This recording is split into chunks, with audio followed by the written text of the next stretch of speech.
नमस्कार दोस्तों, जय हिंद। हमारे यूट्यूब चैनल में आप लोगों का स्वागत है।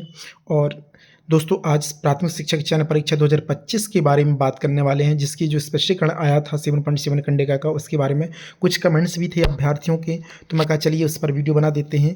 एक अभ्यर्थी ने, कल मैं लाइव आया था तब भी उसने कमेंट किया था और बाद में भी कमेंट किया था, क्या सर मेरे 60 नंबर हैं और मैं अनरिजर्व से बिलोंग करता हूँ, मतलब अदर स्टेट है या फिर एमपी का, मुझे नहीं मालूम, बट वो अनरिजर्व कैटेगरी में आता है, और क्या मेरा सिलेक्शन हो जाएगा ये मुझे बता दीजिए। मैं आरसीआई से मान्यता प्राप्त विशेष शिक्षा में डिप्लोमाधारी हूँ। ये भी कमेंट था। तो ये एक ही व्यक्ति का कमेंट नहीं था, काफ़ी सारे लोगों का कमेंट था कि सिलेक्शन होगा नहीं होगा। देखो, मैं आप लोगों को आज बताने वाला हूँ कि क्या सारी चीज़ें चल रही हैं स्पेशल शिक्षकों को लेकर के। एमपी में देख रहे हैं आप लोग, कोर्ट केस के अधीन सारी चीज़ें हो रही हैं, और कहीं ना कहीं आप लोग ही दोषी हैं जो 5 महीने से डिले कर चुके भर्ती को। अगर आप लोग कोर्ट केस ना करते तो शायद रिजल्ट आपका दिसंबर में ही आ गया होता, लेकिन 7.7 कंडिका 2 बार खुलने के कारण काफ़ी लेट हो चुका है। बट देखो, जो भी चीज़ें चल रही हैं वो सबके समक्ष हैं, सबके सामने हैं, और कौन क्या कर रहा है सबको मालूम है। दोस्तों, 7.7 कंडिका के संबंध में जो स्पष्टीकरण है वो आया था मध्य प्रदेश का, जिसमें मध्य प्रदेश शासन स्कूल शिक्षा विभाग का आदेश आया था 13 अगस्त 2025 को, जिन्होंने दोस्तों प्राथमिक शिक्षक संवर्ग में कुल 3200 पद चिन्हांकित किए थे। यानी जहाँ जहाँ उनको आवश्यकता थी सरकार को, तो वो 3200 पद को चिन्हांकित किया गया। देखो, रोस्टर जारी नहीं हुआ, एक चीज़ बता दे रहा हूँ मैं, ये रोस्टर जारी नहीं हुआ है, 3200 पद केवल चिन्हांकित किए गए हैं, और इन पदों की पूर्ति भी इसी प्राथमिक शिक्षक चयन परीक्षा 2025 की मेरिट से होनी है। मतलब इसमें दोनों प्रकार के अभ्यर्थी शामिल हुए हैं, वो भी और नॉर्मल वाले भी। इसके बाद लिखा कि विज्ञापित पदों में विशेष शिक्षक के पद भी सम्मिलित हैं। विज्ञापित पदों में विशेष शिक्षक के पद सम्मिलित का मतलब ये है कि यहाँ से जो सिलेक्ट होंगे तो वो क्या कहला जाएंगे, वो सम्मिलित पद कहला जाएंगे। मान लेते हैं 3200 पद में भर्ती होगी, मान लेते हैं 500 अभ्यर्थी मेरिट में आते हैं स्पेशल वाले, तो 500 क्या हो गए, इस मेरिट क्रम से लग जाएंगे। बचे 32 में 500 कम करेंगे तो 2800 पद बचते हैं, तो 2800 के लिए क्या करेंगे, अलग से विज्ञापन जारी करेंगे, वो अभी मैं बताने वाला हूँ।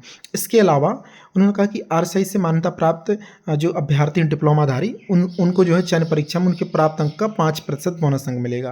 तो 5% बोनस अंक उनको मिल जाएगा, ठीक है ना। जैसे 50 नंबर वाला तो उसको कुछ पॉइंट मिल जाएंगे, है ना, 1.5-2 नंबर। 60 वाले को 2-3 नंबर मिल जाएंगे। इस तरीके से जो बोनस अंक 5% जो भी आएगा, मान लीजिए किसी का 50 नंबर आए तो इसका 5% निकालोगे तो आपका निकल के आ जाएगा 2.5 नंबर करीब 52.5 हो जाएगा, ठीक इस तरीके से। तो इसमें जो है यही बताया गया कि 5% बोनस अंक मिल जाएगा।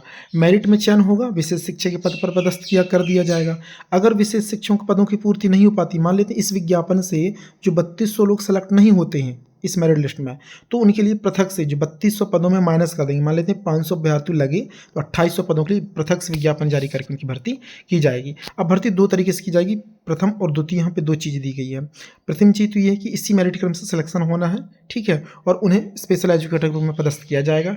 नंबर 2 में बोला गया है कि 3200 पद जो स्वीकृत हुए हैं उसके विरुद्ध जितने भी इस प्रक्रिया पूर्ण होती है उसमें सेलेक्ट हो जाते हैं, और इसके बाद जो पद बचते हैं उनके लिए विशेष विज्ञापन जारी किया जाएगा, और विशेष शिक्षा में डिप्लोमाधारी अभ्यर्थियों से मेरिट क्रम की पद पूर्ति की आवश्यक कार्रवाई की जाएगी। ये अपर संचालक का आदेश आया था दोस्तों। तो ये आप लोग तो समझ पा रहे हैं, कोई समस्या वाली बात नहीं है, इसको आप लोग, ठीक है। अब बात ये है कि सर क्या 60 नंबर, देखो यार 60 नंबर है, आप यूआर के हैं तो आपको ही पता है यूआर का कट ऑफ इतना तो आ नहीं सकता।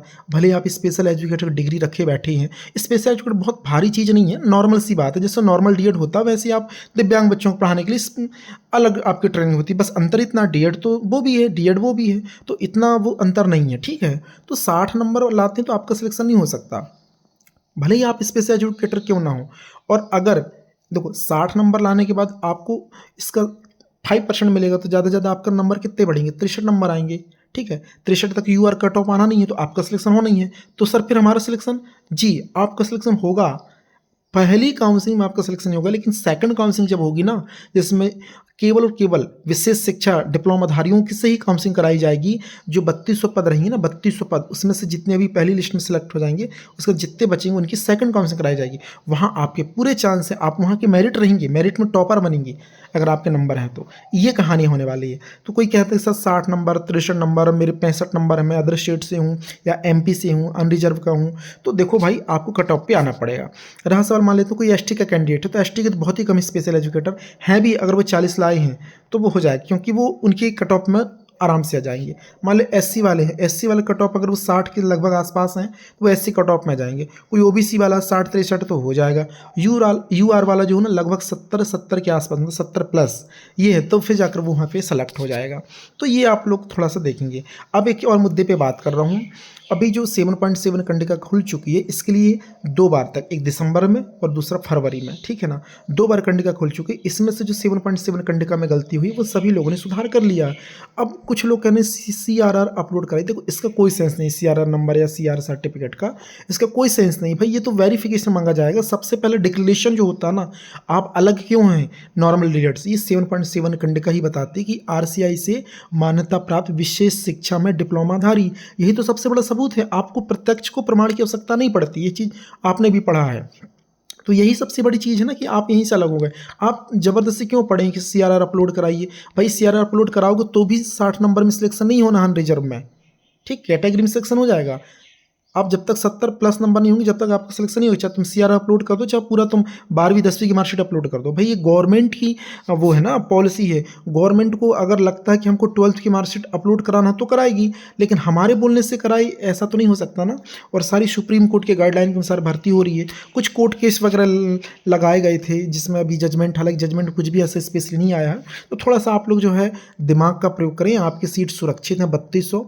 आपको यूट्यूब में जाकर के यूट्यूबर क्या होते हैं, बरगला देते हैं, आपका ब्रेन वॉश कर देते हैं, कोट लगाते हैं। वो तो लाखों रुपए कमा रहे हैं, लेकिन आपका नुकसान हो रहा है। 5 महीने से रिजल्ट डिले है, अभ्यर्थी डिप्रेशन में, कई सारी चीज़ें हैं, ठीक है। किसी का हक नहीं जाएगा भाई, किसी का हक नहीं मारा जाएगा। किसी का हक मारा जाएगा उसके लिए हम आवाज़ उठाएंगे। और लगातार चीज़ें अच्छी चलती आ रही हैं, लेकिन ये कोर्ट केस के कारण चीज़ें MP में डिले हो रही हैं। तो यही एक स्पष्टीकरण था जो कि मैं बताना चाहता था। भर्ती संबंधी प्रत्येक अपडेट पाने के लिए चैनल को सब्सक्राइब जरूर करें। नहीं जुड़े हैं तो अपने मित्रों को शेयर करें। जय हिंद।